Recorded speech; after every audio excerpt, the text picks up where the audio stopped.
It's time to go interdimensional on oracles and enchantments. We're going on a strange journey to see what sort of cat you are in an alternate world. It's a perfect time to lay back, stretch out, and relax after a stressful day and be introduced to your feline self. I hope you're as excited as I am to learn of a part of yourself that you may have only known of in your dreams. The mysteries will be revealed for you to be introduced to your furry better half.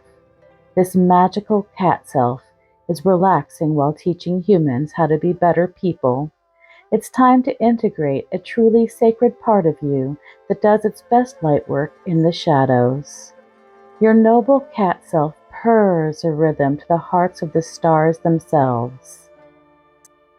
We begin our strange journey with Chairwoman Meow. We must start your journey explaining how she links to the known Chairman Meow from our not so far away past. It should not shock you that just as we have our own shadow work to do here, there are dimensions nearby us that are filled with light and allow us a chance to face our shadows with what is our more noble qualities. Very much a mirror reversal. And who better than our mysterious cat selves to show us how it was supposed to be expressed?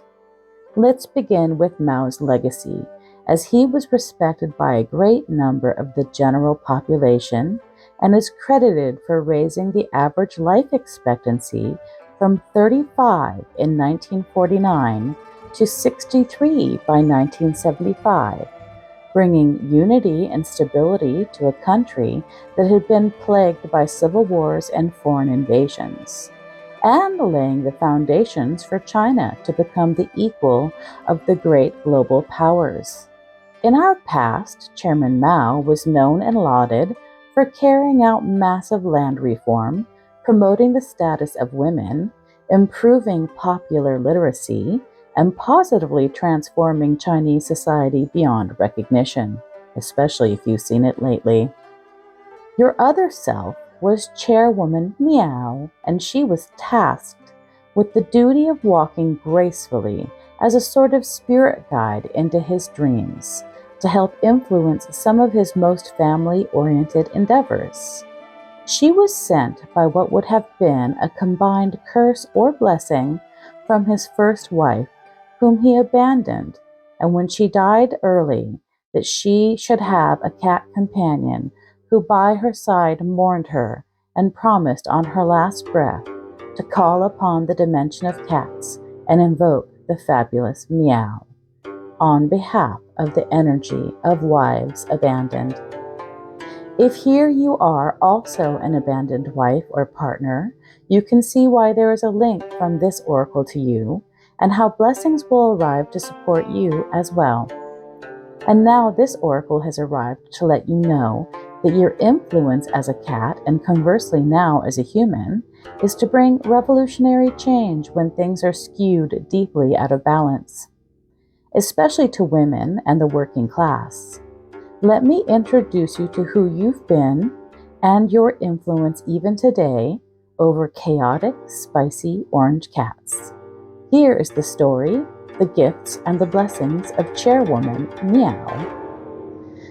She represents revolution beginning in the living room.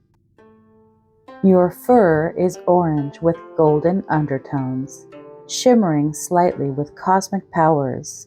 Like a mini sun, your cat self stares straight at any viewer with regal expectation, half approving, half assessing their usefulness.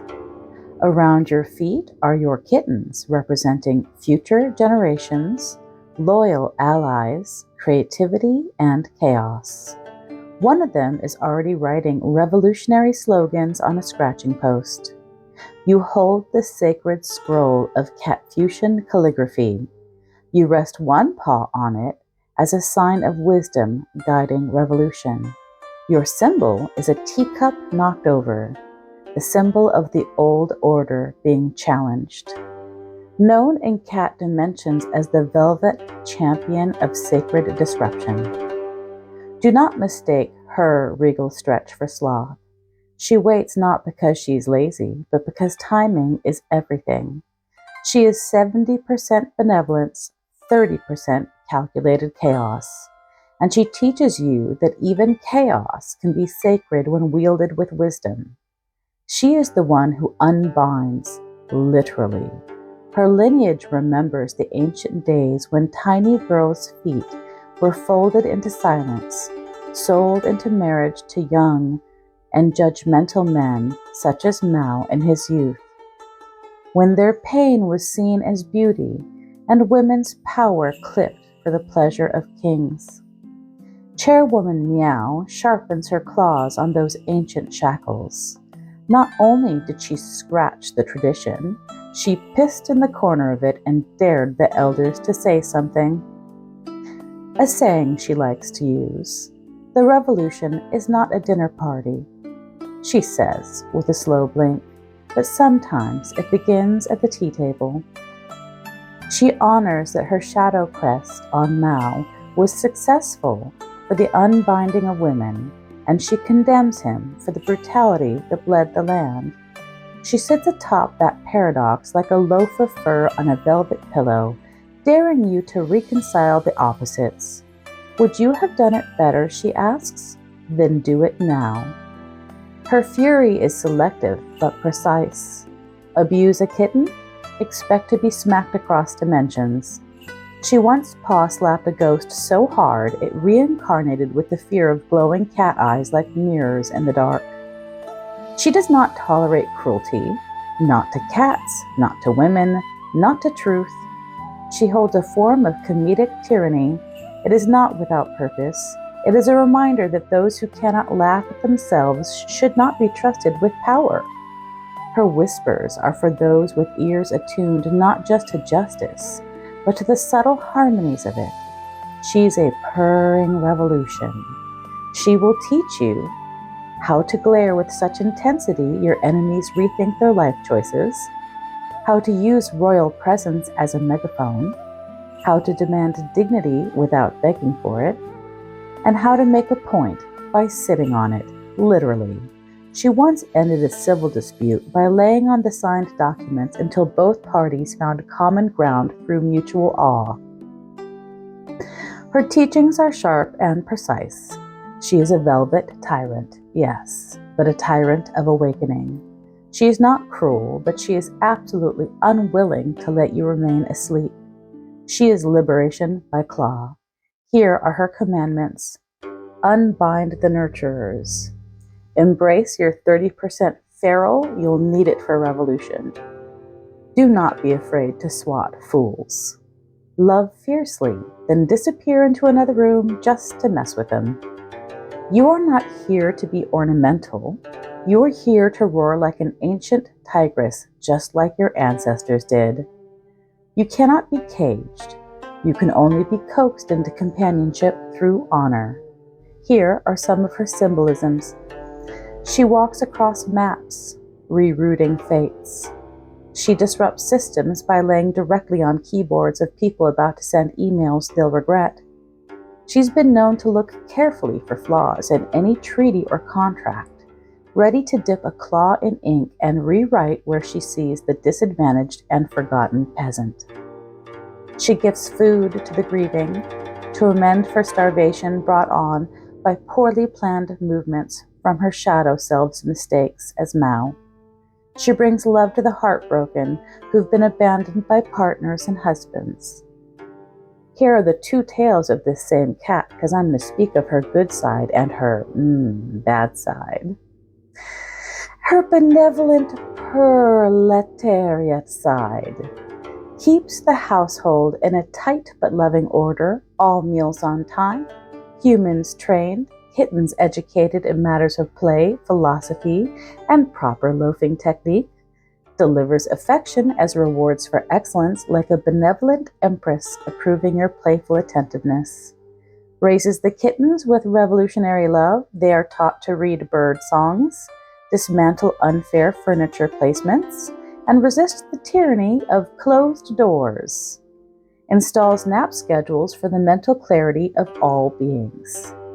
Reorganizes the family with affection-based meritocracy.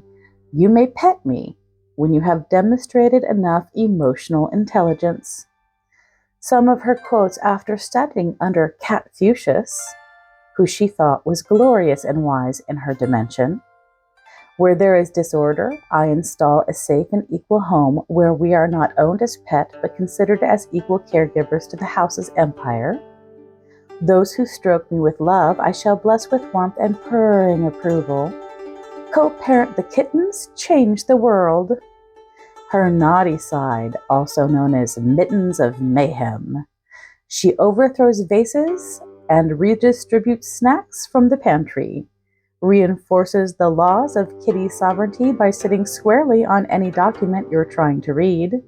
Practices strategic misbehavior to remind humans who's really steering the ship of destiny. Gaslights the dog. Rearranges furniture by yeeting herself off shelves, thereby leading by example in both architectural experiments. Trains kittens to claw the couch of the oppressor. Here are some of her sample quotes from her spicy side. I do not ask permission, I grant it. Obedience is for Fido. Power naps precede power moves.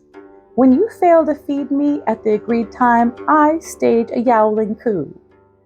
She studied under the wisdom of Catself in her dimension, and some of the quotes that inspired your Catself are, the strength of this household derives from the integrity of how gently you raise the kittens. Catself said, the home is the root of the nation. I say, tend to the root or I will bat your cup to the floor. There is a spell that she hands out. It's called the Velvet Paw Decree. This is a spell to cast with poise. You invoke it when a boundary must be laid not in anger, but in quiet conviction. When the room is tense and the noise of opinions thickens, whisper her invocation. Let grace be my blade and silence be my shield. I do not yield. I govern with the paw unseen, but never unfelt. Light a single candle and place a book beneath it, preferably one banned, lost, or long forgotten. Sit beside it, cross-legged, hands in your lap like paws. The chairwoman may arrive silently and sit with you. You will feel her presence like a hush in a cathedral. I hope you enjoyed your journey getting to know your powerful and persuasive Catself.